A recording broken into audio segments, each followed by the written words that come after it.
میرے بھائی یہ بات شروع ہوتی ہے اللہ تعالیٰ کی ذات سے۔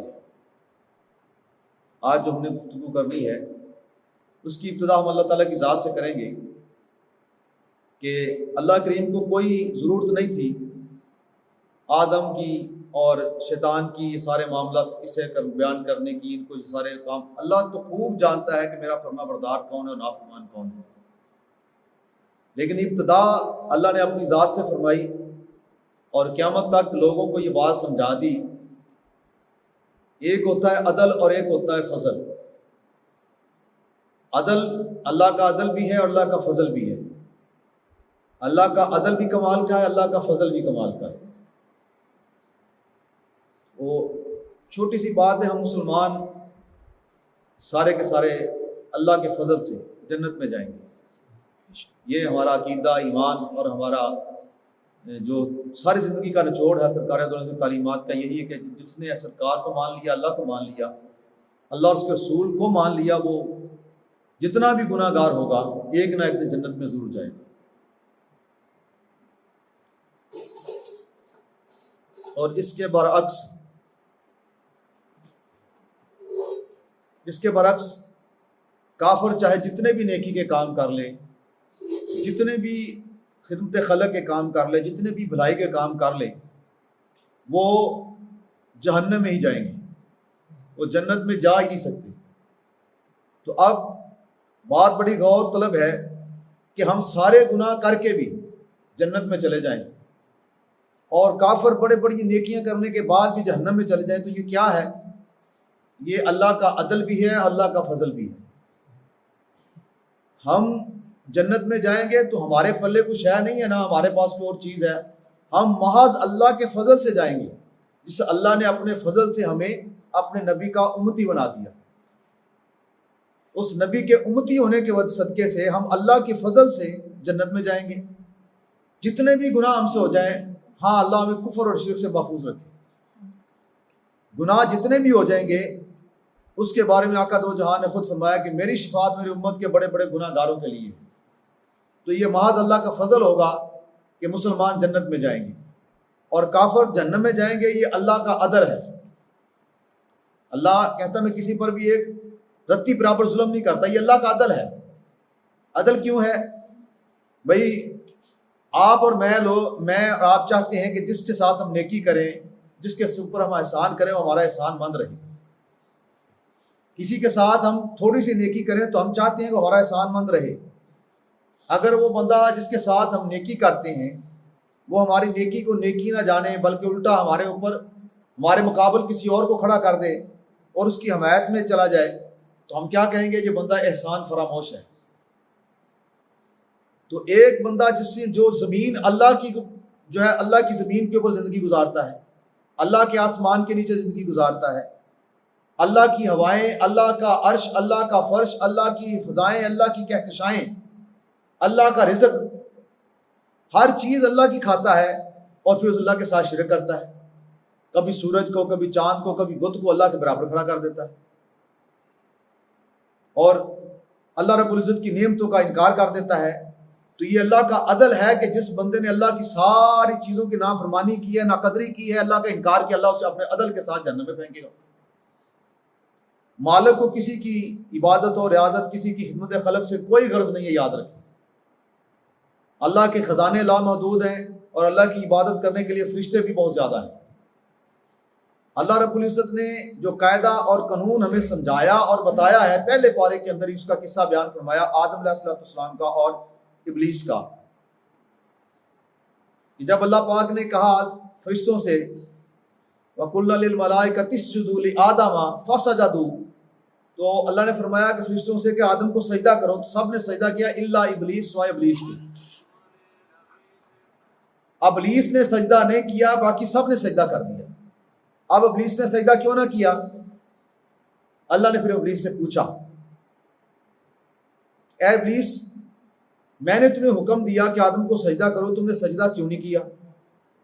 اب اس نے یہاں پر جو بات کی، یہی بات آپ نے ذہن میں رکھنی ہے، اور اس بات کو انشاءاللہ ہم نے باقی اتنی باتیں کرنے اس کے تناظر میں دیکھنا ہے۔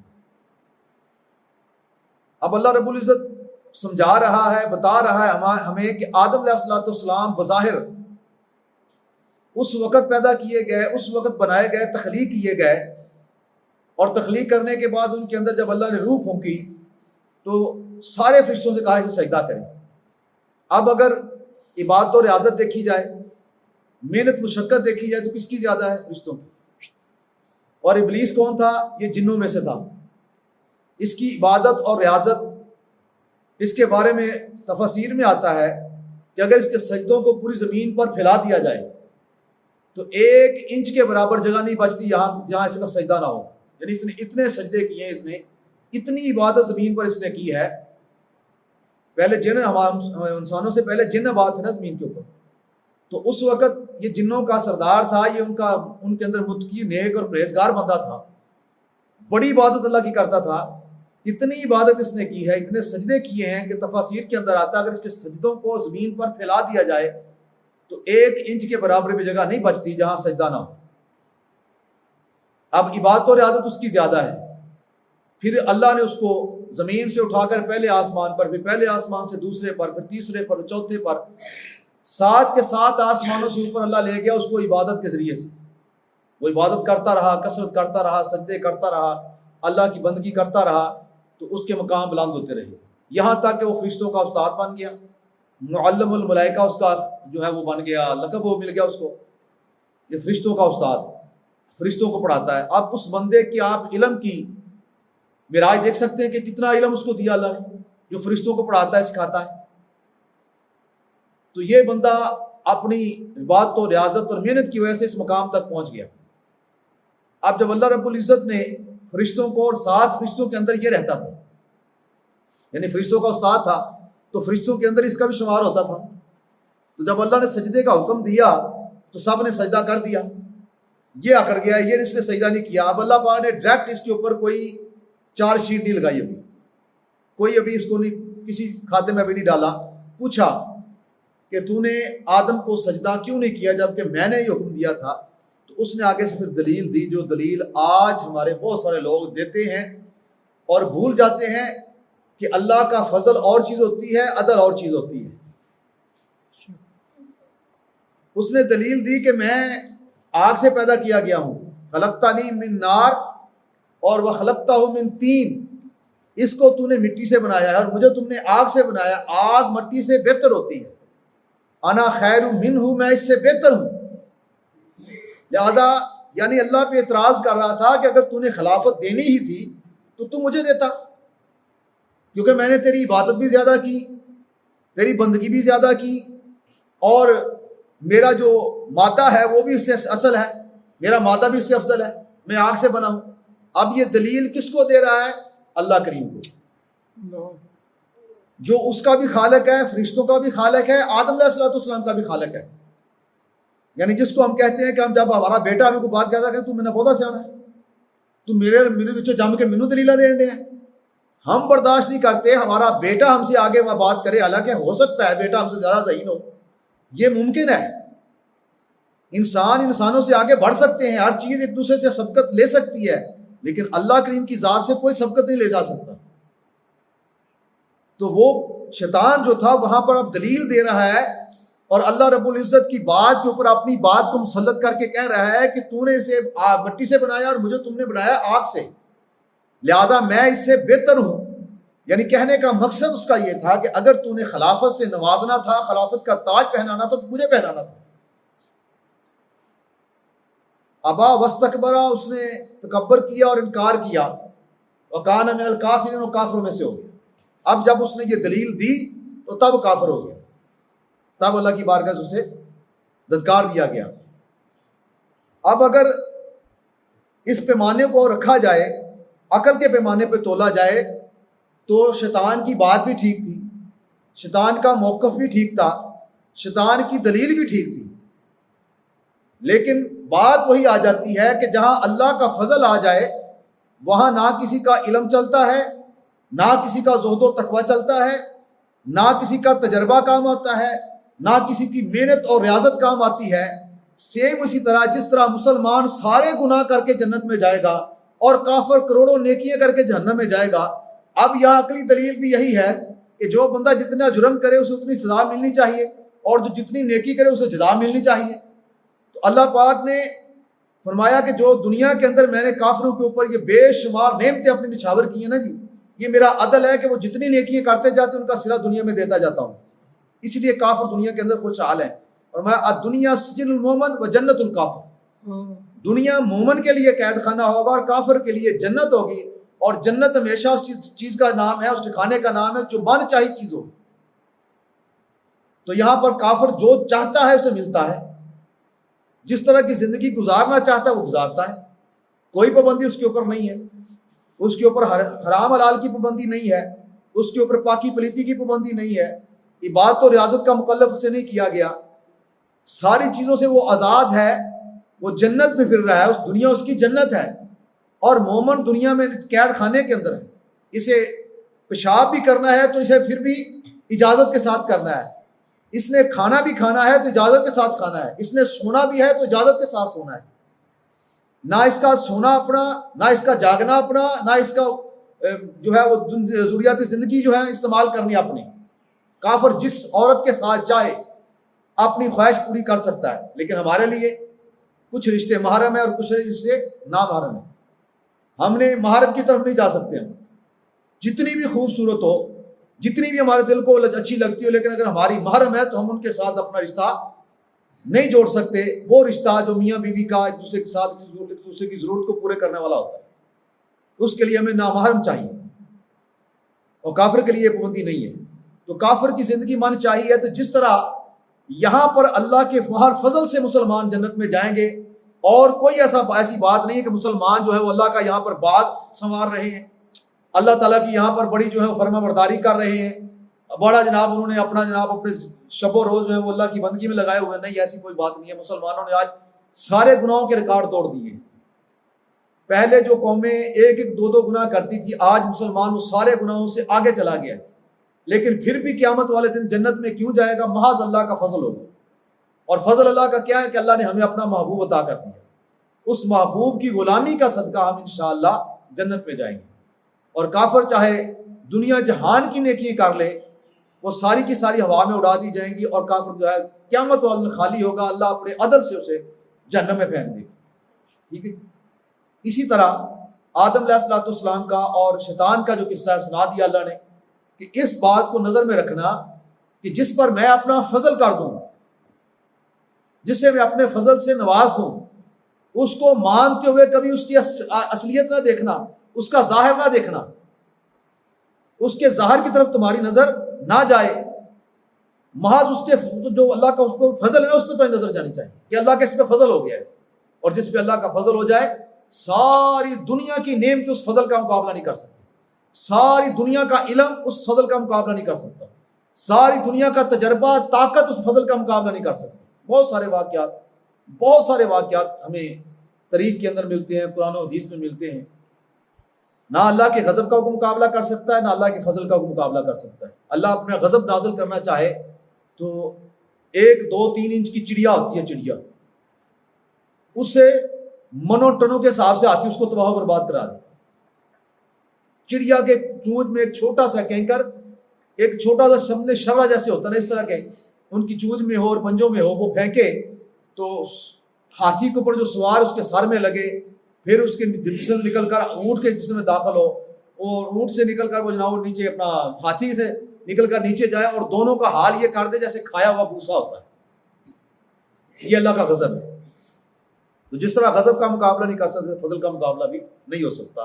تو لہٰذا یہ بات ذہن میں رکھنی ہے کہ جس پر اللہ کا فضل ہو جائے اس کو کسی شے کے ساتھ تشبیہ نہیں دینی، ملانا نہیں کسی شے کے ساتھ، اسے یہ نہیں کہنا کہ جناب یہ اس کے پاس ابھی تجربہ نہیں ہے، اس کے پاس ابھی جناب اس کی عمر نہیں ہے، یہ ابھی اس معاملات کو سمجھتا نہیں، اس کے پاس اتنا علم نہیں ہے۔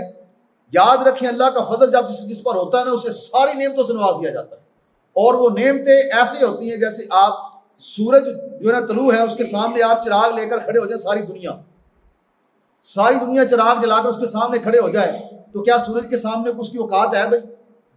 بس اسی طرح جس بندے پہ اللہ کا فضل ہو جائے نا جی، ساری دنیا کا علم، طاقت، ہنر، فن اس کے سامنے اس دیے کی طرح ہوتے ہیں۔ جس طرح اللہ کے بڑے بڑے نیک بندے دنیا میں گزرے، جس طرح داتا صاحب ہیں، اب داتا صاحب پہ اللہ کا فضل ہے، بندے تو باقی بھی اللہ کے ہیں، باقی بندوں کو آپ قبر میں رکھتے ہیں، مہینے کے اندر اندر 40 دن کے اندر اندر ان کے سارے جسم کے اعضاء جو ہیں وہ ختم ہو جاتے ہیں، لیکن یہ اس ہستی کے 980 سال گزر گئے ہیں، اور آج بھی اللہ کے فضل سے یقیناً ان کا جسم مبارک بالکل صحیح سلام، جن بزرگوں نے عالم کشف کے ذریعے ان کی زیارت کی ہے، وہ بتاتے ہیں کہ الحمدللہ دادا صاحب آج بھی ان کے بالکل ویسے معاملات سارے اسے ایسی جیسے زندہ انسان کے ہوتے ہیں، اسی طرح ہر اللہ کے ولی کے معاملے ایسے۔ اب ساری دنیا ایک طرف ہو، اللہ کا ولی ایک طرف ہو، تو اس کا مقابلہ نہیں کر سکتے، کیوں؟ کیونکہ اللہ کے ولی کے اوپر اللہ کا فضل ہوتا ہے۔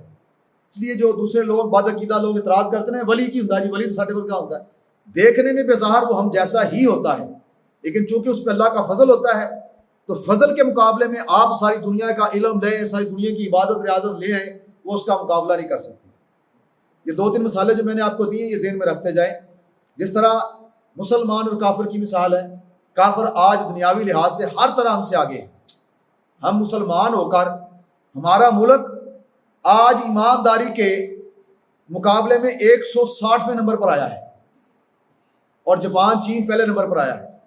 نہ وہ خدا کو پوجتے ہیں، نہ 5 نمازیں پڑھتے ہیں، نہ قرآن پاک کی تلاوت کرتے ہیں، نہ ان کے ملک میں اجتماع ہوتے ہیں، نہ ان کے ملک میں کوئی جہادی معاملات ہوتے ہیں، نہ وہ خانہ کعبہ کی زیارت کرتے ہیں، نہ وہ مسجد نبوی کی طرف جاتے ہیں، وہ نہ رمضان کے روزے رکھتے ہیں، لیکن ایمانداری کے حساب سے وہ سب سے پہلے نمبر پہ ہیں۔ اور ہم مسلمان جن کی گلی گلی میں مسجدیں ہیں، مدرسے ہیں، اجتماع ہوتے ہیں، ہر سال لاکھوں بندے یہاں سے حج پر جاتے ہیں، اور ہر روز ہزاروں بندے عمرے پر جاتے ہیں، ہر مہینے رمضان کے مہینے کا لاکھوں افطاریاں ہوتی ہیں، لوگ روزے رکھتے ہیں، قربانیاں ہوتی ہیں، لیکن اس کے باوجود ہمارا نمبر 160ویں نمبر پر ہے۔ تو پھر بھی ہم کہتے ہیں کہ ہم جنتی ہیں، تو پھر کس بیس پہ جنتی ہیں؟ ابھی ہم عقل کا ترازو سامنے رکھ کر اگر ہم یہاں پر اپنی عقل کے ترازو کے ساتھ اپنے آپ کو تولیں، جو معیار ہم نے آج پرکھنے کا رکھا ہوا ہے اس معیار پہ اگر ہم اپنے آپ کو اور کافر کو رکھیں تو کیا ہم کافر کے مقابلے میں کسی کھاتے میں آتے ہیں؟ نہیں آتے۔ کیوں نہیں آتے؟ بھائی انہوں ہر چیز میں ہم سے آگے ہیں، اپنی عوام کے ساتھ ان کے حکمرانوں کے معاملات دیکھ لیں، ان کے حکمرانوں کے اپنے معاملات دیکھ لیں، ان کے ملک کا نظم و ضبط دیکھ لیں، قانون کا معاملہ دیکھ لیں، سارے جو ہم ان کے محکمے ہیں، جتنا ان کا انتظام ہے وہ ہم سے کئی گنا آگے ہیں، اور ہم ہر طرح سے نیچے ہیں، لیکن پھر بھی ہم کہتے ہیں کہ ہم جنتی ہیں۔ تو اس کا وہی وجہ ہے کیوں جنتی ہیں، ہم پر اللہ کا فضل ہو گیا، ہم فضلی لوگ ہیں، ہمارے ساتھ ہمارے سارے گناہ ساری زیادتیاں اللہ تعالیٰ اپنے حبیب کا صدقہ ایک کلمے سے معاف فرما دے گا کہ یہ میرے حبیب کے غلام ہیں، جاؤ میں نے اپنے حبیب کے صدقے تمہارے سارے گناہ معاف کر دیے۔ یہ اللہ کا فضل ہے ہم پر، اور کافر جو ہے وہ عدل کی وجہ سے پھنس جائے گا۔ فضل کرے تے عدل کرے تے تھر تھر کمبن، اچھیاں شانہ والے ہو، فضل کرے تے بخشے جامن میں ورگے منہ کالے۔ تو بھائی ساری باتوں کا مقصد اور مدعا یہ ہے کہ جس طرح فضل کا مقابلہ دنیا کی کوئی چیز نہیں کر سکتی، اسی طرح جس پر فضل ہو جائے نا اس بندے کا مقابلہ بھی کوئی نہیں کر سکتا۔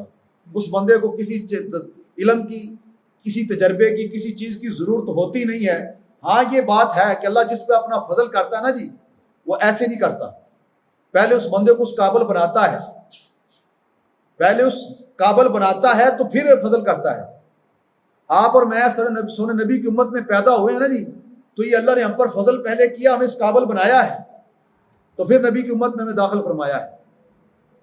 دیکھیں نا جی، ہم جتنے بھی نافرمان ہیں، جتنے بھی گناہ گار ہیں، لیکن میرے رب نے فرما دیا کہ تمہارے لیے کھانے پینے کے اندر کتا حرام ہے اور بکرا حلال ہے، سور حرام ہے، بکرا حلال ہے، گائے حلال ہے۔ تو ہم جتنے بھی گناہ گار ہو جائیں، کبھی ہم کہیں گے کتے کا گوشت کھائیں، ہم کہیں کہیں گے سور کا گوشت کھائیں، ہم کیوں نہیں بھائی؟ ہم اللہ سے ڈرتے ہیں، ہمارا رب نے کہا یہ حرام حلال کے معاملے ہیں۔ ہم جتنے بھی گئے گزرے ہو جائیں، کبھی کہیں گے کہ ہمیں جناب محرم کی ضرورت نہیں، جو جس کے ساتھ چاہے منہ کالا کر لیں۔ ہم ماں کو دیکھیں گے ہماری نگاہ جھک جائے گی، ہمارے دل میں ادب و احترام کا سمندر بڑھائے گا۔ ہم بیٹی کو دیکھیں گے، ہماری غیرت کی وجہ سے ہماری جناب شرم سے سر جھک جائے گا، ہماری بیٹی ہمارے سامنے آ گئی۔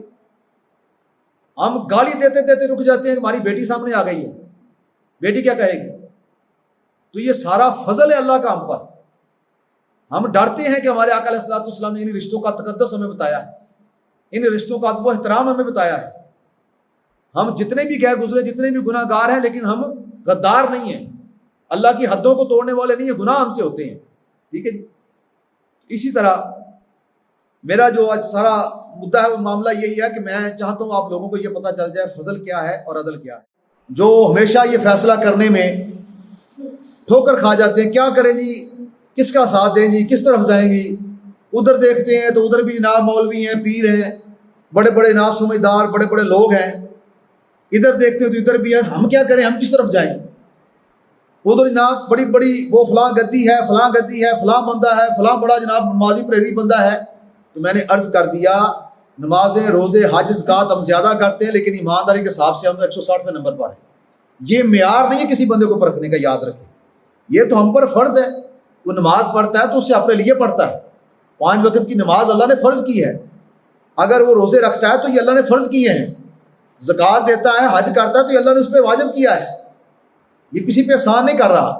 لاجپال آقا نے ہمیں طریقہ بتا دیا، آپ کی بارگاہ میں عرض کیا کہ یا رسول اللہ فلاں بندہ بڑا گڈ ہے، بڑا اچھا ہے، بڑا کیا بات اس بندے کی۔ آپ نے فرمایا کیسے تم اس کی گواہی دیتے ہو؟ یہی دیکھا ہوگا نماز بڑی اچھی پڑھتا ہے، دستار بڑی پیاری پہنی ہوگی، داڑھی شاڑھی بڑی پیاری پیاری تیل شیل لگایا ہوگا، کنگھی شنگھی کی ہوگی، بڑے اس نے صاف سونے کپڑے پہنے ہوں گے، سرمے شرما ڈالا ہوگا، بڑا اس کا گیٹ اپ مسلمانوں میں بڑا اچھا ہوگا، تو یہ دیکھ کر اس نے مسجد میں سجدہ کرتے ہوئے دیکھ کر آ کر کیا ہوگا یا رسول اللہ بندہ بڑا اچھا ہے۔ تو آپ نے کیسے، کیا معیار ہے تمہارے پاس اس کے اچھا ہونے کا؟ آپ نے جو معیار فرمایا میں، کیا تم نے اس کے ساتھ کوئی لین دین کیا ہے، کوئی معاملہ کیا ہے، کبھی کوئی چیز اسے دی ہے، اسے لی ہے، کوئی دار کو نقد؟ کیونکہ یہ چیز معاملات جو ہوتے ہیں نا، یہ بندے کی اصلیت ظاہر کر دیتے ہیں۔ جو اچھا بندہ ہوتا ہے نا جی، وہ کسی کو دا نہیں لگاتا، اس کی کوشش ہوتی ہے بھائی اگر کسی کا فائدہ نہ کروں تو کسی کا نقصان بھی نہ کروں، میرا دین مجھے اس کی اجازت نہیں دیتا کسی کا نقصان کروں۔ الدین نصیحہ، دین خیر خائی کا نام ہے، وہ کبھی نہیں چاہے گا کسی کے ساتھ لوٹ مار کروں، کسی کے ساتھ 2 نمبری کروں۔ تو معاملات کے ذریعے بندے کا پتہ چلتا ہے کہ یہ کیا ہے بندہ۔ تو آپ نے کہا تم نے اس کے ساتھ کوئی معاملہ کیا، لین دین کیا؟ یا رسول اللہ یہ تو نہیں کیا۔ آپ نے اچھا تم نے اس کے ساتھ کوئی سفر کیا؟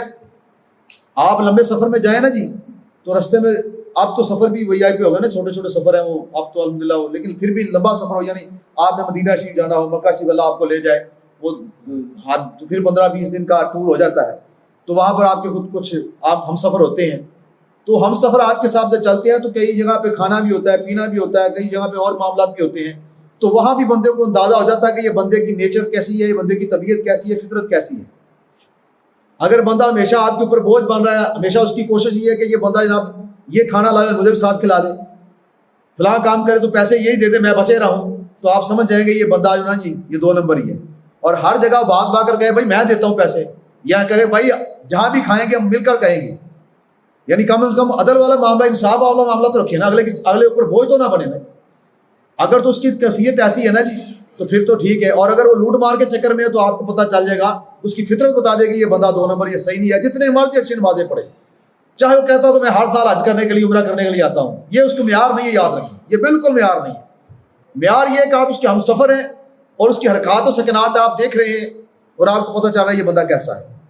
تیسرا آپ نے فرمایا کیا تو نے اس کی ہمسائے کے اندر کوئی وقت گزارا ہے، اس کے ہمسائے بنے ہو یا وہ تمہارا ہمسایہ بنا ہے؟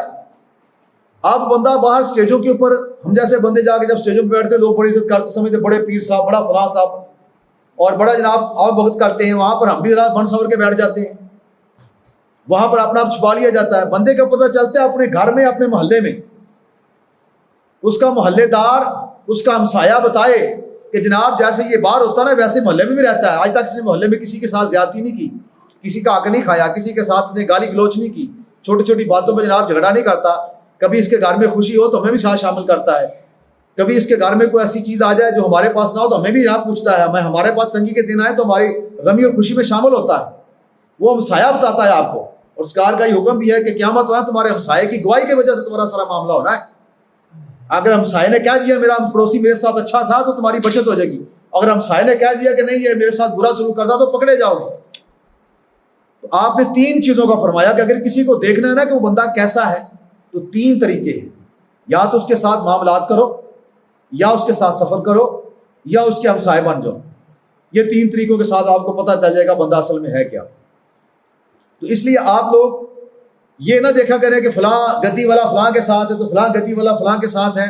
آج تو گدیوں والوں نے پکڑ کے وہ حاشر کر دیا دین کا، کہ لوگ اب دینداروں کے قریب جانے سے ڈرتے ہیں.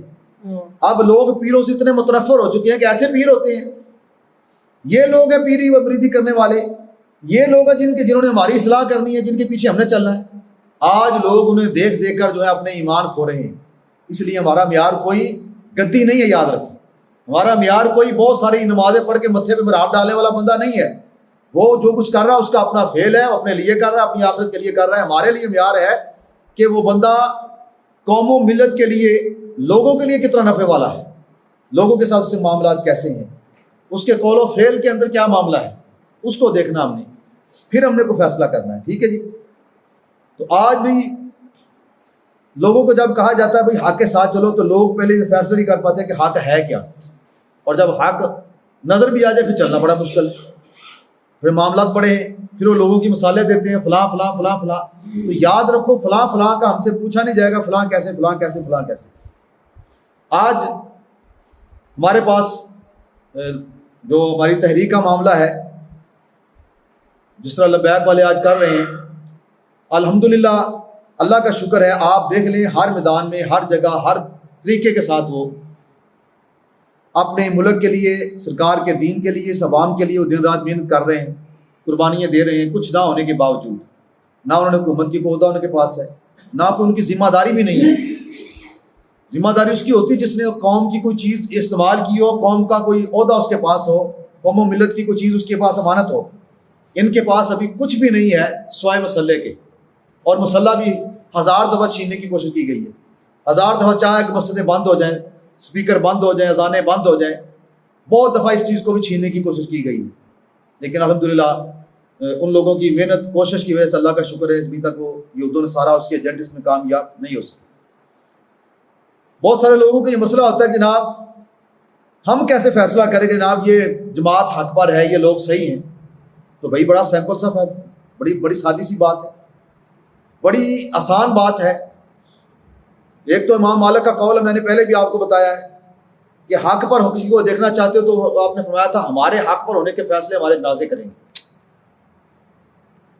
جنازوں کا بالکل بابا جی خادم جو بابا جی صاحب نے, ان کا جنازہ یہ طریق کا سب سے بڑا جنازہ ہے. نہ وہ پیر تھے بہت بڑے, اب تو اللہ کا شکر سب کچھ تھے نا جی, یعنی ان کے پیچھے کوئی بیک گراؤنڈ نہ پیری مریدی والا معاملہ تھا, نہ کو پیچھے ان کی بہت ساری کوئی گدی تھی, نہ ان کے پاس کوئی سرکاری معاملات تھے, نہ ان کے پاس کوئی اور ایسی جو ہے وہ ذمہ داری تھی. ایک مسجد کے امام خطیب تھے وہ, اور مدرسے میں پڑھاتے تھے بچوں کو, وہیں پڑھا اور وہیں پڑھانا شروع کر دیا. پوری زندگی آپ کی اسی طرح گزر گئی. جب اللہ رب العزت نے ان سے کام لینا چاہا تو اللہ پاک نے انہیں یہ ختم نبوت کی جو ڈیوٹی عطا فرمائی. بڑی ساری مصیبتوں سے آپ گزرے, بڑی ساری پریشانیوں سے آپ گزرے, بڑے سارے معاملات سے آپ گزرے, اور گزرنے کے بعد اللہ نے آپ کو ہر جگہ سرخرو فرمایا. اور آپ کا اعلان ہے کہ اگر میرے مرنے کے بعد بھی میری اولاد پیچھے موجود ہے, مجھ پر کوئی 1 روپے کی کرپشن سرکار کے دین پر, ختم نبوت پر, ناموس رسالت پر 1 روپے کی کرپشن میرے بعد بھی ثابت ہو جائے تو میری طرف سے اجازت ہے میری قبر کو کھود کر میری لاش کو باہر نکال کر جوتے مارنا اور جلا دینا. کوئی مائی کا لال ایسا کوئی لیڈر ان ساری پارٹیوں کے اندر اور پوری تاریخ کے اندر کوئی ایسا لیڈر بتائیں جس نے ایسا اعلان کیا ہو. تو ابھی بھی آپ کو لوگ اگر نہیں سمجھ آئی تو پھر دوسرا امام مالک کا وہ قول مبارک کہ ہمارے حق پر ہونے کے فیصلے ہمارے جنازے کرتے ہیں. تو تاریخ میں جتنا بڑا جنازہ بابا جی کا ہوا ہے میرا خیال کسی کا بھی نہیں ہوا. اور اس کے برعکس وہ لوگ جو وقت کے بادشاہ ہیں اور تھے, ہیں بھی اور تھے بھی, ان کے بھی ان دوران ان کی ماں فوت ہوئی, اس کی بیوی فوت ہوئی, اور آپ لوگ دیکھ سکتے ہیں کہ پوری دنیا کو انہوں نے متحرک کیا کہ جناب انہوں نے باقاعدہ اس کی پلاننگ کی تھی کہ بابا جی کی طرح نا بڑا جنازہ ہونا چاہیے, لیکن بابا جی کا کروڑواں حصہ بھی نہیں ہوا. کروڑواں حصہ بھی نہیں ہوا. کروڑوں کا مطلب ہے کہ بابا جی 3-4 کروڑ بندے تھے تو کوئی نہ ان کا 1 لاکھ تو ہو جاتا, 1000 ہی ہو جاتا, لیکن کچھ بھی نہیں ہوا. اس لیے اب اس سے بڑھ کر حق اور کیا ہو سکتا ہے؟ اس سے بڑھ کے ہم کیا کسی کو بتائیں بھی. اس کا مطلب ہے جو بندہ ابھی بھی ساتھ نہیں چل رہا اسے حق کا تو پتہ چل گیا ہے, لیکن اس کے اندر بیماری ہے, خواہشات ہیں, حسد ہے, تکبر ہے, وہ اسے آگے نہیں آنے دیتا. ٹھیک ہے, اس وجہ سے وہ بندہ کوئی بھی ہے. میں نے عرض کیا میری آج کی گفتگو کا موضوع یہ ہے کہ کسی بندے کو جو کہتا ہے مجھے حق کا پتہ نہیں چلتا, وہ خطیب, وہ شیخ وہ پیر جو کہتے ہیں کیا کریں جی، تو ان کے لیے سارے معاملات میں نے رکھ دیے کہ یہ کریں، آپ یہ بات بالکل نہ سوچیں جناب کہ یہ جو ابھی جس کو اللہ تعالیٰ نے یہ ذمہ داری عطا فرمائی ہے، وہ بچہ 27 سال کا نوجوان سعد ہے، تو اس کے پیچھے کیوں چلیں جی، وہ بچہ ہے۔ تو ہمیں پیچھے تاریخ میں پہلے دیکھنا چاہیے کہ کیا ایسے معاملات ہیں۔ آقا دو جہان جب دنیا سے پردہ فرمانے لگے، جب اس دنیا سے پردہ فرمانے لگے تو آپ نے ایک لشکر تیار کیا اور اس کا سپہ سالار آپ نے بنایا ایک نوجوان کو جس کی عمر 16 یا 17 سال تھی۔ 16 یا 17 سال اس کی عمر تھی، اور وہ حضرت اسامہ رضی اللہ تعالیٰ جو حضرت زید بن حارثہ کے بیٹے تھے، جو سرکار کے منہ بولے بیٹے تھے، ان کے بیٹے تھے آگے وہ۔ اور سرکار نے ان کو سپہ سالار کیوں بنایا؟ حالانکہ اس سے پہلے جتنی بھی سپہ سالاری جتنے معاملات بھی ہوئے، اس کے اندر کبھی حضرت خالد بن ولید کو، اکثر خالد بن ولید کو سپہ سالار بنایا جاتا ہے، یا اس سے پہلے بڑے بڑے لوگ تھے جن کو سپہ سالار بنایا جاتا تھا۔ ان کے مقابلے میں اس کے پاس نہ تو تجربہ اتنا تھا، نہ اس کی عمر اتنی تھی، نہ اس کے پاس کوئی اور معاملات تھے۔ ایک غلام کے بیٹے تھے، سرکار کے منہ بولے بیٹے حضرت زید رضی اللہ ان کے بیٹے تھے، لیکن سرکار نے ان کو مقرر کیوں فرمایا؟ اس لیے کہ جو سرکار جانتے ہیں وہ پوری کائنات نہیں جان سکتی۔ سرکار کو پتہ تھا یہ کیونکہ فضل اللہ کا ہوا سرکار پر، اور سرکار جس کو ہاتھ لگا دیں، جس کو آپ پسند فرما لیں، اس پہ فضل ہو جاتا ہے۔ تو سرکار نے اس کو کھڑا کیا، آپ نے فرمایا اس لشکر، بہت بڑا لشکر تھا، چھوٹا لشکر نہیں تھا، بہت بڑا لشکر تھا۔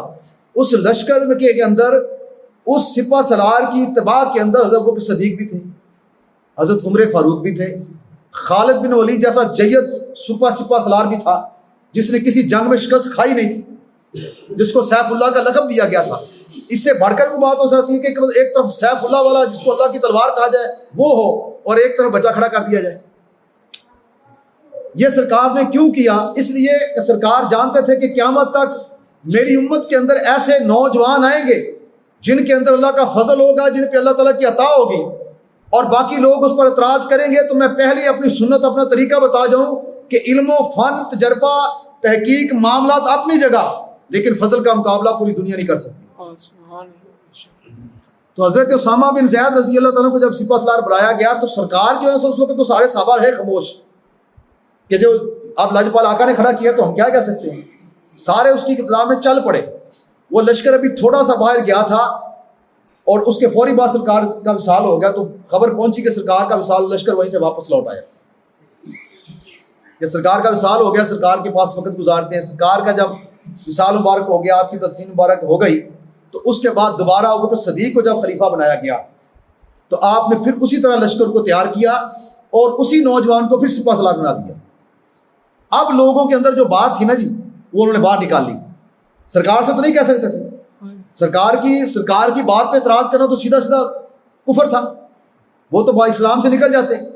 وہاں انہوں نے اپنے دل کی بات دبا لی، وہاں انہوں نے اپنی بات زبانوں پر نہیں آنے دی۔ وہ جانتے تھے کہ اس کی زبان پر آنے کی سزا کیا ہے، لیکن اب چونکہ سرکار کا ظاہری وصال ہو گیا تھا، اب ابو بکر کی صدیق کی بات پر اعتراض کرنے سے کفر تو نہیں آئے گا۔ اب انہوں نے اپنی بات بیان کر دی کہ جب اتنے بڑے بڑے جید صحابہ کرام ہمارے پاس موجود ہیں، اتنے تجربہ کار لوگ ہمارے پاس موجود ہیں، تو ایک بچے کو سپہ سالار کیوں بنایا جا رہا ہے؟ اس کو پیچھے کریں اور کسی اور کو سپہ سالار کریں، اس کو بنائے ہمارا سپہ سالار۔ لیکن ابو بکر صدیق جانتے تھے کہ جس پر فضل ہو جائے نا جی، اس کا مقابلہ نہ کوئی تجربہ، نہ کوئی طاقت، نہ کوئی اور چیز کر سکتی ہے۔ تو انہوں نے کہا کہ جس کو میرے آقا علیہ الصلوۃ والسلام منتخب کر جائیں، میں ابو بکر کی صدیق کی یہ جرت نہیں اس کو پیچھے کر دوں۔ تو بھائی یہ آپ کے پاس بالکل ابھی سنت مبارکہ موجود ہے۔ جو لوگ ابھی بھی اعتراض کرتے ہیں کہ سعد کے پاس تو تجربہ نہیں ہے، سعد تو بھی نوجوان ہے، سعد کو تو کسی بات کا بھی پتہ نہیں ہے، تو بھائی سعد پہ کچھ بھی نہ ہو لیکن سعد پہ اللہ کا فضل تو ہے نا۔ اور یہ بات لوگ سمجھیں کہ تمہیں کیسے پتہ فضل ہے؟ بھائی بڑی سمپل سی بات ہے، اس دنیا کے اندر 56 اسلامی ملک ہیں، 56 اسلامی ملک ہیں، اور ان میں سے ہمارا ملک ایٹمی طاقت بھی ہے، 7.5 لاکھ سے زیادہ اس کے پاس فوج بھی ہے، ہر طرح کا اسلحہ بھی اس کے پاس موجود ہے، اور بھی اللہ تعالیٰ کا شکر ہے بڑے سارے وسائل اس کے پاس موجود ہیں، لیکن اس کے باوجود کسی کے اندر یہ پاور نہیں ہے، جرت نہیں ہے کہ کفر کی کسی بات کا جواب دے سکے۔ 56 اسلامی ممالک جن کو اللہ نے بے شمار نعمتوں سے نوازا ہے، سب کے پاس فوج موجود ہے لاکھوں کے حساب سے، وسائل اتنے اللہ نے عطا کیے ہیں نا، اتنے عطا کیے ہیں کہ شاید کسی کے پاس نہ ہو جتنے اسلامی ملکوں کے پاس وسائل ہیں، لیکن اس کے باوجود کسی نے آج تک کفر کے سامنے سر نہیں اٹھایا. کسی نے کفر کی اتنی بڑی انہوں نے گستاخیاں بے ادبیاں اتنی بڑی جسارتیں انہوں نے کی ہیں. آقا دو جہان کی ختم نبوت کے اوپر حملے کیے، ناموس رسالت کے اوپر حملے کیے، مسجدوں کی بے حرمتی کی گئی، ہمارے جتنا ہمارا نظام تعلیم تھا اس کو بدل کر قرآن و حدیث سارا نکال دیا گیا، بلکہ پابندی لگا دی گئی، اور ایسے واہیات قسم کے لٹریچر ہمارے بچوں کو پڑھائے جا رہے ہیں جس کا اسلام تو کیا انسانیت کے ساتھ بھی تعلق کوئی نہیں ہے. جیسا کہ آپ نے آئینہ عمرانیات کتاب 11ویں کی کتاب، اس کے اندر انہوں نے دیکھا ہے، آپ پیچھے ابھی ایک یونیورسٹی اسلام آباد کی آپ نے دیکھا کہ وہاں پر احتجاج ہوا، سوال پوچھا گیا، ایک سوال لکھا گیا کہ جناب ایک ٹیچر نے سوال دیا لے کر پرچے کے اندر کہ ایک بہن اور بھائی تھے، وہ ایک جگہ پر رکے، گار میں رکی، کسی جگہ رکے ویران جگہ پر، تو وہاں پر رات کو ان کے دل میں خیال آیا کہ آج ہم اکیلے ہیں تو آج ہم کو انجوائے نہ کریں. تو انہوں نے آپس میں وہ سارا معاملہ کیا، بڑی اس نے لمبی اسٹوری لکھی. اس نے پھر بچوں سے پوچھا بتاؤ اس میں اپنے کمنٹ دو. ڈوب مرنے کا مقام نہیں ہے کہ ہمارا اسلامی معاشرہ ہو اور ہمارے بچوں سے یہ بات کیا ذہن میں ڈالا جا رہا ہے کہ بہن بھائی بھی یہ کام کریں، نعوذ باللہ. کیا کسی نے آواز اٹھائی اس پہ؟ پورے ملک میں کسی نے آواز اٹھائی اس پہ؟ کس نے اٹھائی؟ لبیک نے. کون آگے آیا؟ لبیک. کیوں بھی کلمہ صرف لبیک نے پڑھا ہے؟ نہیں، اللہ بیک پہ اللہ کا فضل ہے، اس پہ فضل ہو گیا. فضل والا بندہ جو ہے وہ نظر آئے گا. 56 اسلامی ملک مل کر کسی کافر کی ایک گستاخی کا جو ہے نا وہ توڑ نہیں کر سکے. 56 اسلامی ملک کسی گستاخ کو آج تک جواب نہیں دے سکے. قرآن جلائے گئے سر عام، تمہارے نبی کی ویڈیو بنا کر اپنی عمارتوں پہ، بڑی بڑی سرکاری عمارتوں پہ سر عام چلائی گئی، گستاخیاں کی گئی. 56 اسلامی ملکوں کے جوں تک نہیں رہیں گی. ہمارے ملک سے، ہمارے علاقے سے آسیہ مسیح ملونہ کو بڑی عزت کے ساتھ پروٹوکول کے ساتھ باہر بھیج دیا گیا. کسی کے کان تک جوں تک نہیں رہیں گی. کون بولے؟ کون اٹھے؟ کس نے کفر کو للکارا؟ کس نے ان کو جناب کہا کہ ہم جناب تمہیں چھوڑیں گے نہیں؟ کس نے کہا؟ صرف لبیک نے. کیوں کہا؟ لبیک پہ اللہ کا فضل ہے. تو یہ ماننا پڑے گا 56 اسلامی ممالک بھی جس بات کو نہ کر سکے، زبانوں پہ نہ لا سکیں، لبیک والے گولیاں کھا کر اس کے سامنے کھڑے ہو جائے، تو پھر ماننا پڑے گا یہ فضل ہے. یہ فضل ہے. تم لوگ صرف ان کی طاقتیں دیکھ کر ڈر جو تمہارے پاس سب کچھ موجود ہو اور ان کے پاس ایک ڈنڈا بھی نہ ہو، اور یہ امریکہ کو بھی للکار دیں، یہ یورپ کو للکاریں، یہ ہر گستاخ کو للکاریں، تو پھر مان لو یہ فضل ہے انہیں اوپر. بندہ خود اپنی ذات سے کچھ نہیں کر سکتا. ہم تو پولیس والے کو دیکھ کے ڈر جاتے ہیں اور فوج کے سامنے سینے کھڑے چوڑے کر لینے. 100 فوج کے سامنے کہنا مارو گولی، مرنا تو ہے تمہاری گولی ہو یا پولیس کی ہو، موت تو آنی ہے نا جی. تو یہ فضل ہے. اس فضل کا مقابلہ پوری دنیا کی طاقت نہیں کر سکتی. لہذا جو لوگ یہ اعتراض کرتے ہیں وہ اعتراض سیدھا اسلام پہ جاتا ہے. اس وقت ابوبکر صدیق نے اس 17 سال نوجوان کو سپہ سالار بنا کر جب بھیجا، تو اس سپہ سالار نے جب گیا اور جا کر واپس آیا تو اللہ نے ایسی فتح عطا فرمائی، پورے عرب کے اوپر رعب چھا گیا کہ یہ تو وہ لوگ ہیں کہ آقا علیہ السلام کے وصال کے بعد بھی یہ تو اسی طرح ان کے جذبے اسے ویسے ہی ہے، جنون ویسا ہی ہے. تو کسی جماعت کو، کسی بات کو یہ دیکھنا کہ وہ حق پر ہے کہ نہیں ہے، جب اس کا سربراہ چلا جائے، بعد والوں کو دیکھا جائے، اگر تو جماعت 2 قدم آگے گئی ہے تو پھر سمجھ لو فضل ہو گیا ہے، اگر پیچھے گئی ہے تو پھر دغدار ہو گئے ہیں. تو الحمدللہ اس کے بعد بابا جی نے کاٹی تھی 6 مہینے جیل اور 7 بھائی نے کاٹی 8 مہینے جیل. اب بتاؤ بابا جی سے آگے گیا کہ پیچھے گئے؟ بابا جی نے کیا 4 سال، 16 17 18 سے آپ شروع ہوئے اور 20 21 تک آپ اللہ کو پیارے ہو گئے. اب 7 بھائی نے 4 سال 5 سال پہلے اپنے باپ کے نیچے ورکروں کی طرح کام کیا، وہ تجربہ، اور اب 3 سال سے الحمدللہ سپہ سالاری کر رہے ہیں. 7 سال ہو گئے، بابا جی سے آگے ہو گئے پیچھے ہو گئے. اب الحمدللہ ہر طرح سے سب سے بڑی بات جو میں نے کر دی کہ وہ سب سے بڑی بات یہ کہ ان پہ فضل ہے. اب فضل کی دوسری نشانی، فضل کی دوسری نشانی بھی سن لیں. یہ آپ کہیں گے یہ جناب آپ کی جذباتی باتیں, آپ تو جناب آپ لوگ ان کی پارٹی, اس لیے میں پارٹی سے ہٹ کر باتیں بتا رہا ہوں آپ کو. پارٹی سے بالکل ایک سائڈ پہ ہو کے بات سوچیں, آپ اپنے ذہن میں رکھیں. یہ آج میں نے بڑی کھری کھری باتیں آپ کو سنائی ہیں, اس کے بعد بھی کوئی بندہ وہی کہے گا جس کے دل میں یہ حسد ہے یا تکبر ہے, اس شیطان کی طرح. ابا واستکبرا, اس نے کیوں نہیں سجدہ کیا؟ اللہ نے فرما دیا ابا واستکبرا, وہ متکبر بھی تھا اور وہ حسد والا بھی تھا, اس لیے اس نے سجدہ نہیں کیا. ورنہ خدا کہہ رہا تھا کہ میں نے آدم کو کہا کہ آدم کو سجدہ کرو, تو اس نے دلیل دی تھی کہ ہم نہیں مانتے, میں نہیں مانتا, علم میرا زیادہ ہے اور میری عبادت ریاضت میری زیادہ ہے, سجدے میرے زیادہ ہیں, اور میں فرشتوں کو استاد میں ہوں, اگر تم نے خلافت دینی تھی تو مجھے دیتا. آج بڑے بڑے گدیوں والے چاہتے ہیں کہ جناب لیڈری ہمیں مل جاتی, ختم نبوت کا جھنڈا ہمارے ہاتھ میں آتا. بھائی کیسے آتا؟ کبھی تم نے کسی کافر کو جواب دیا ہے؟ تم نے کسی گستاخ کو تم نے منہ توڑ جواب دیا ہے؟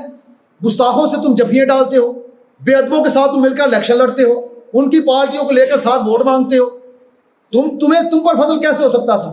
یہاں تو ایک گستاخ کو رستہ بنانے والا ایمان سے ہاتھوں بیٹھا تھا, اسے پتا تھا یہ گستاخ ہے سرکار کا, اس نے کسی نے رستہ پوچھا گستاخ نے, وہ جانتا تھا یہ گستاخ ہے, اس نے بتایا یہ رستہ یہ جاتا ہے, تو اللہ نے اس سے ایمان سلب کر لیا کہ تو نے گستاخ کو رستہ بتایا ہے, اور تم گستاخوں کے ساتھ دن رات بیٹھو, کھاؤ پیو, گستاخوں کی پارٹی کی طرف سے الیکشن لڑو, ختم نبوت پہ ڈاکے ہو جائیں, سرکار کی ختم نبوت کے اوپر ساری جماعتیں وہاں پر بلوں پہ سائن کریں, تم بھی کرو اور پھر بھی تم کرو, فضل تم پر ہو جائے. یہ کیسے ہو سکتا ہے؟ فضل اسی پہ ہوتا ہے جو ہر شے ہونے کے نام پہ قربان کر دیتا ہے. فضل اسی پہ ہوتا ہے جو کہتا ہے انہیں جانا انہیں مانا, نہ رکھا غیر سے کام, للہ الحمد میں دنیا سے مسلمان گیا. فضل اس پہ ہوتا ہے سارے 56 ملک بھی اس کے خلاف ہو جائے, اسلامی ملک بھی, سارا کفر بھی اس کے خلاف ہو جائے, سارے آستانے بھی اس کے خلاف ہو جائے, سارے مول بھی اس کے خلاف ہو جائے, اپنے بھی اس کے خلاف ہو جائے, پرائے بھی اس کے خلاف ہو جائے, لیکن وہ پھر بھی کہے کہ انہیں جانا انہیں مانا, نہ رکھا غیر سے کام. وہ ایک ہی صدا دے کہ میں جو کچھ کرتا ہوں سرکار کے نموز کے لیے, سرکار کے گستاخ کے لیے کہتے ہیں نہ میرے پاس نرم زبان ہے نہ نرم دل ہے, وہ چاہے کوئی بھی ہو. یہ فضل پھر اس پہ ہوتا ہے. آپ دوسری فضل کی نشانی سن لیں. جس وقت بابا جی کا پہلا چیلنج تھا, آپ سب لوگوں نے آن دی ریکارڈ, یہ چاہتے تو وہاں سے خط لے کر بھی کہہ سکتے تھے, فون بھی کر سکتے تھے کہ ساتھ بھائی ہم نے آپ کے ہاتھ پر بیعت کر لی, ہم نے آپ کی حمایت کا اعلان کر دیا. لیکن اللہ کھلی آنکھوں سے لوگوں کو ساری چیزیں دکھانا چاہتا ہے, کل کو لوگ اعتراض نہ کریں, لوگ کل یہ نہ کہہ سکیں کہ ہمیں پتہ نہیں چلا. سرکار غوث پاک ایک ایسی ہستی ہے جس کے بارے میں کوئی سنی بھی نہیں کہہ سکتا جناب ہم جناب وہ حق پر یا حق کسی کے غیر حق کا ساتھ دینے والی ہستی ہے کسی سنی کا عقیدہ؟ بھائی ساری زندگی لوگوں نے آستانے سرکار غوث پاک کے نام پہ چلائے ہیں, ساری زندگی مولویوں نے سرکار غوث پاک کی کرامتیں بیان کر کر کے کھایا ہے, لوگوں کو بے وقوف بنایا سرکار غوث پاک کے نام پر.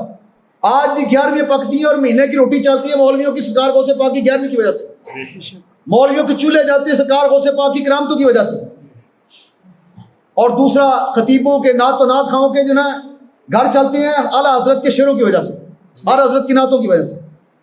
یہ دو ہستیاں ہمارے علاقے میں موت پر ہیں. یہ فضل والی بات دوسری میں جو آپ کو سنانے لگا نا جی, بالکل آج آپ وہ بندہ میری بات سے اختلاف کرے گا جس کے دل میں یا تو حسد ہے یا تکبر ہے. جو حق کا متلاشی ہے نا, وہ میری جو باتیں میں نے بیان کر دی نا, ان کو مد نظر رکھے, ان کے تناظر میں اپنے آپ کو بھی دیکھے, ان لوگوں کو بھی دیکھے, ان کا مشن بھی دیکھے, اور پھر اس کے اوپر غور کرے, پھر پتہ چل جائے گا حق کیا ہے اور مجھے کہاں کھڑا ہونا چاہیے. اس وقت پہلی جب آپ کی برسی ہوئی تھی تو لاکھوں لوگوں کا مجمع بھی تھا, اور آن دی ریکارڈ ہزاروں کیمرے چل رہے تھے. پوری دنیا میں یہ بات دیکھی جا سکتی ہے اور آج بھی موجود ہے. یہ بات نہیں کہ آپ تو الحمدللہ میڈیا کا دور ہے, آپ تو جناب الیکٹرانک میڈیا, پرنٹ میڈیا, ہر طرح کی میڈیا موجود ہے, جو چیز نکالنا چاہو موبائل آپ کے پاس ہے, ابھی نکالے. بابا جی کی پہلی برسی پر سرکار غوث پاک کی اولاد کا ساتھ بھائی کا ہاتھ پر بیعت کرنا, ابھی آپ کے سامنے سرا آ جائے گا آن دی ریکارڈ. چھپ کر بات نہیں ہوئی, کمرے میں بات نہیں ہوئی, وہاں پر سرکار غوث پاک کی اولاد نے آ کر وہاں پر کہا تھا پہلی برسی کے اوپر کہ ساتھ بھائی ہم اہل شام والے آپ کے ہاتھ پر بیعت کرتے ہیں. سبحان اللہ, بے شک ایسی طرح کو بات پیچھے رہ گئی. اب بھائی جو ابھی بھی سرکار غوث پاک کو تو مانتا ہے لیکن ساتھ بھائی کو نہیں مانتا, وہ بالکل اسی طرح ہے جو میں آپ کو اب دوسرا واقعہ سننے لگا ہوں. نبی پاک صلی اللہ علیہ وسلم کی بارگاہ میں عبداللہ بن مسعود رضی اللہ تعالی عنہ عبداللہ یہ ایک بہت بڑے عالم تھے یہودیوں کے. عبداللہ بن کا نام کیا ہے؟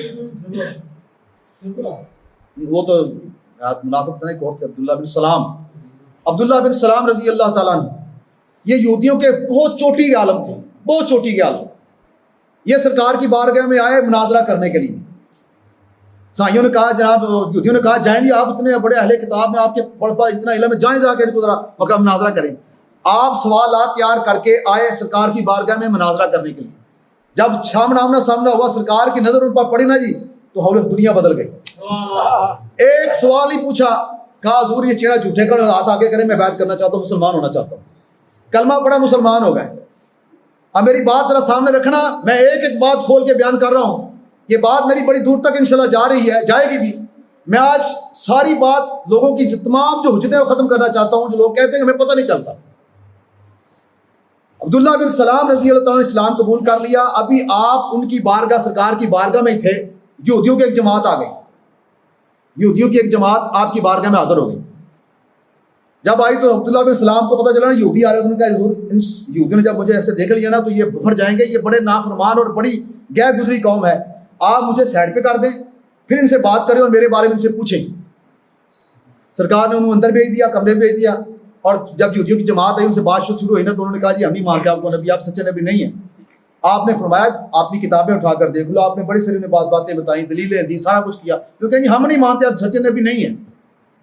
ہماری کتاب میں لکھا، آپ نے ان ساری کتابوں کے حوالے بھی دیے، لیکن جس نے نہ ماننا ہو نا جی، وہ سرکار غوث پاک کی اولاد کی بیعت دے کر نہیں مانتا. وہ اعلیٰ حضرت کے اولاد نے کہا تھا کہ جو کلام اعلیٰ حضرت لکھا اعلیٰ حضرت نے ہے اور پڑھا اسے باب خادم نے ہے، اس کا حق ادا باب خادم نے کیا ہے. وہ نہیں مانتے. اس کو بس ایک ہی بات ہوتی ہے، بس وہ انہوں نے کاروبار بنایا ہوتا ہے، نام بیچتے ہیں وہ.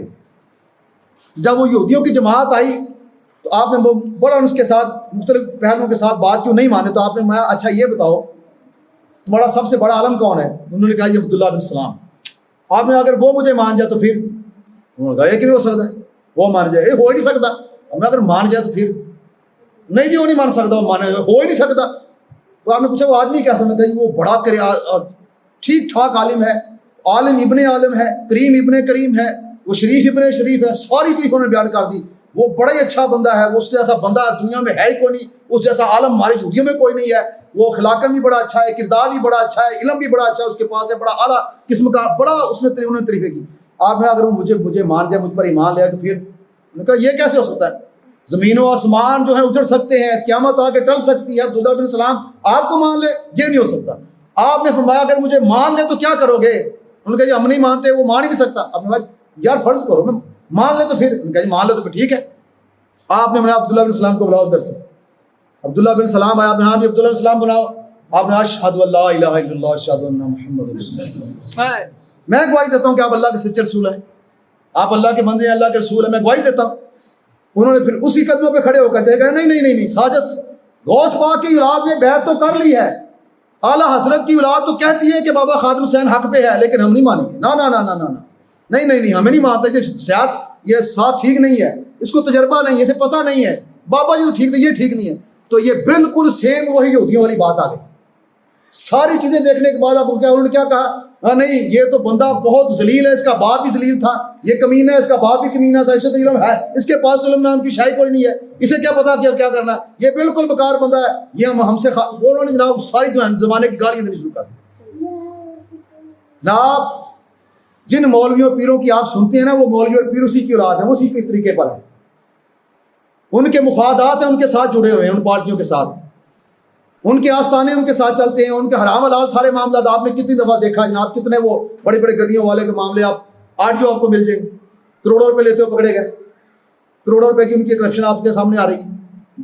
تو بابا جی کا اعلان ہے کہ میرے جانے کے بعد بھی اگر 1 روپیہ بھی کرپشن ثابت کر دو، کسی سے لیا دیا ثابت کر دو، تو میری قبر اکھاڑ کے مجھے جوتے بھی مارنا، میری لاش کو جلا بھی دینا.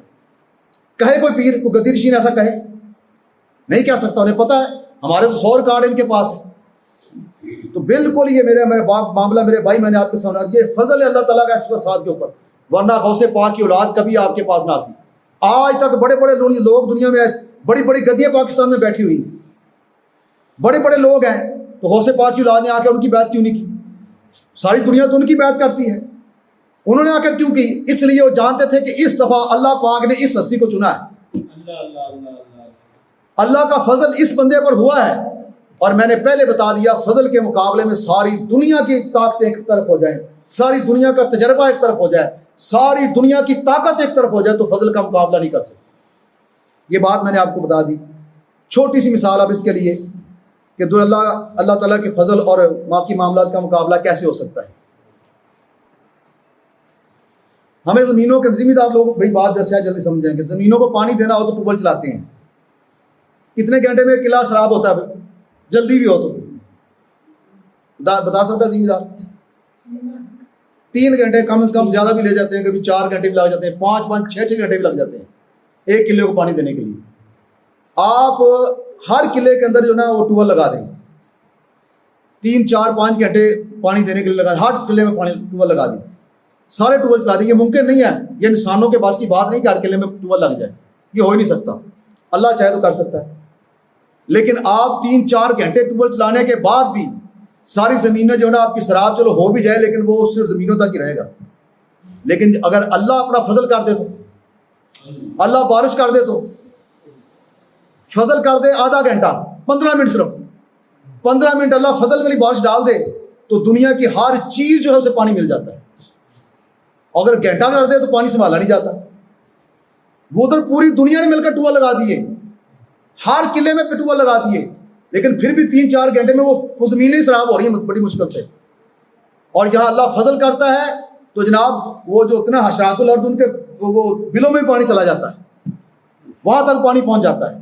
یہ فضل ہے، وہ انسانوں کی محنت ہے، وہ تجربہ ہے، وہ ساری محنت یہاں تک کی ہوتی ہے، محنت کرو تو اتنا پھل ملتا ہے، لیکن فضل ہو جائے تو پھر بیڑا پار ہو جاتا ہے۔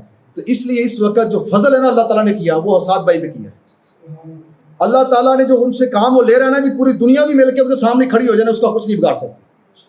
پوری دنیا کے منافق اس کے سامنے کھڑے ہو جائے کچھ نہیں بگاڑ سکتا، پوری دنیا کا کفر اس کے سامنے آ جائے کچھ نہیں ہو سکتا۔ بالکل یہ فضل والا معاملہ ہے، اور یہ فضل جس پہ ہو جاتا نا اس کا انکار کرنے والا پھر ہر رحمت سے محروم ہوتا ہے۔ یاد رکھیں اللہ پاک ہمیں دکھا رہا ہے جاگتی آنکھوں سے۔ اب جتنے دھرنے ہوئے، جتنے احتجاج ہوئے، شہادتیں ہوئی، کوئی ایک بندہ دکھا دے کسی نے جناب کبھی اس پہ کہا ہو کہ نا ہمارے ساتھ زیادتی ہوئی۔ یہ اب کل پرسوں کے ان کے بھی دھرنے ہو رہے ہیں، ایک ایک ڈنڈا لگتا ہے اور وہ ملتے نہیں کہاں جاتے ہیں۔ ابھی وہ صحابہ ان کے ساتھ ہی ہو جو ہمارے ساتھ ہوا ہے، یہ ساری نورا کشتی ہو رہی ہے۔ ہم لوگوں کو کہتے لوگ نہیں تسی نہ تمہیں پتہ نہیں سمجھ نہیں ہوتی، جتنی الحمدللہ الہ علم کو سمجھ ہوتی ہے نا اتنی آپ کو آپ 10 بار بھی آ جائیں آپ کو اتنی سمجھ نہیں ہے۔ سرکار دو عالم نے اپنی وفادار نوکروں کی غلاموں کی نشانیاں بیان فرمائی ہیں، اور غداروں کی نشانیاں بھی بیان فرمائی ہیں، جو لبادہ اوڑھ کے آتے ہیں ان کی نشانیاں بھی بتائی ہیں۔ یہ سرکار کے دور سے شروع ہوا ہے اور قیامت تک رہنا ہے۔ یہ سارے فتنے سرکار نے بیان فرمائے ہیں، ہمیں پتہ ہے اس یہاں فتنہ کون ہے اور حق پر کون ہے۔ ابھی وہ صرف نورا کشتی کر رہے ہیں تو جناب اتنی افراتفری بچ گئی ہے، ہمارے اتنے بندے شہید ہوئے، مسجدیں بند ہو گئی، ہمارے اتنا دین کا نقصان ہوا، یورپ کو کوئی تکلیف نہیں ہوئی۔ انہوں نے عمران خان کی تقریر پر پابندی لگائی اور یورپ چیخ اٹھا، اقوام متحدہ نے نوٹ سے لے لیا۔ کل یا پرسوں وہ جو انہوں نے پانی وغیرہ پھینکا نا، ابھی گولی نہیں چلی، ادھر گولی نہیں ماری کسی کو، انہوں نے شیلنگ کی ہے اور پانی پھینکا ہے، تو جناب پورا یورپ چیخ رہا ہے یہاں زیادتی ہو گئی۔ بھائی یہ لبیک والوں پہ 100 گنا زیادہ ظلم ہوا ہے، اس وقت یورپ کیوں نہیں چیخا؟ یورپ کو تکلیف کیوں نہیں ہوئی؟ لبیک کے تو کروڑوں کے مجمع آج تک نہیں دکھائے جاتے، اس کا نوٹس تو کبھی اقوام متحدہ نے لیا ہی نہیں ہے۔ ہمارا کشمیر لٹ گیا ہے، اقوام متحدہ نے کبھی اس پہ بات نہیں کہی۔ شام کے اندر کیا ظلم ہوا ہے، اقوام متحدہ تو کبھی پسینہ بھی نہیں آیا۔ برما کے اندر بچیوں کو کباب بنا کھایا گیا، اقوام متحدہ جاگی نہیں۔ برما کے اندر کون سا ظلم نہیں ہوا، اقوام متحدہ جاگی نہیں، انہیں غیرت آئی نہیں ہے۔ عمران کے اوپر غیرت کیوں آ گئی؟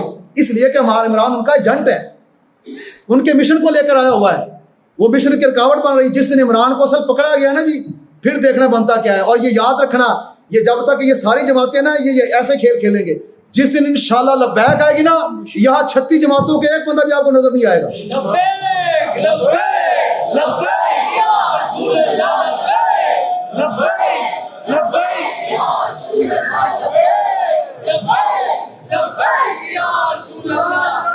ختم نبوت زندہ باد، زندہ باد، ختم نبیت اس لیے کہ اس وقت جب پکڑ دکڑ ہوگی نا وہ نورا کشتی نہیں ہو گئی.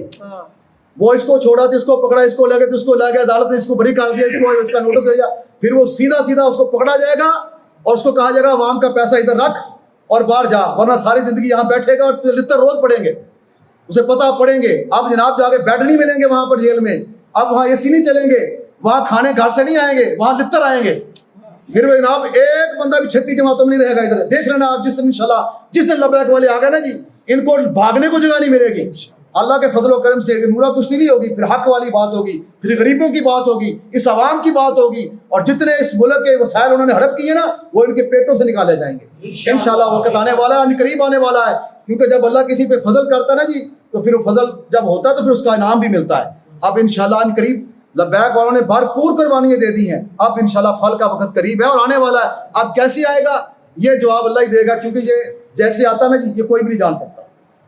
حضرت عبد المطلب کو کہا تھا نا جا کے ابرا سے کہ میرے ہاتھی مجھے دے دو, انہوں نے کہا میں نے تو سوچا تم جناب کعبے کے متولی ہو, مجھ سے کعبے کی بات کرو گے, لوگوں کی بات کرو, کعبہ جانے کعبے والا جانے, میرے ہاتھی مجھے دو. اور کعبے والے نے کیسا پکڑا, پھر سوچ بھی نہیں سکتا تھا بندہ کو کہ ہاتھوں کی فوج کو جناب چڑیے تباہ کر دیں گے. بس اللہ نے جیسے کام لانا, یہ ووٹوں سے نہیں آنا, یہ ووٹ تو تمام حجت کے لیے ہیں, یہ ووٹ تو میں تمہیں بتانے کے لیے ہیں کہ جناب یہ ووٹ یہ نہ کہنا کہ مولوی اس راستے پہ نہیں آئے, مولویوں نے اس راستے پہ آ کر جھنڈے گاڑے ہیں, مولویوں نے اس راستے پر بھی آ کر الحمدللہ بتایا ہے کہ مولوی جس راستے پہ جس جگہ بھی جائیں گے نا جی انشاءاللہ وہاں پر ہی کامیاب ہیں. آپ کو صرف دکھانا یہ تھا کہ ہم ہر مقام پر حق کے ساتھ چلتے ہیں. انشاءاللہ اسلام نے جب آنا ہے اپنی پاور سے آنا ہے اور آن قریب آنا ہے انشاءاللہ سارے مسائل کا حل اسلام نے یاد کرنا ہے. اللہ تعالیٰ ہم سب کو اسلام کا ساتھ دینے کی توفیق عطا فرمائے.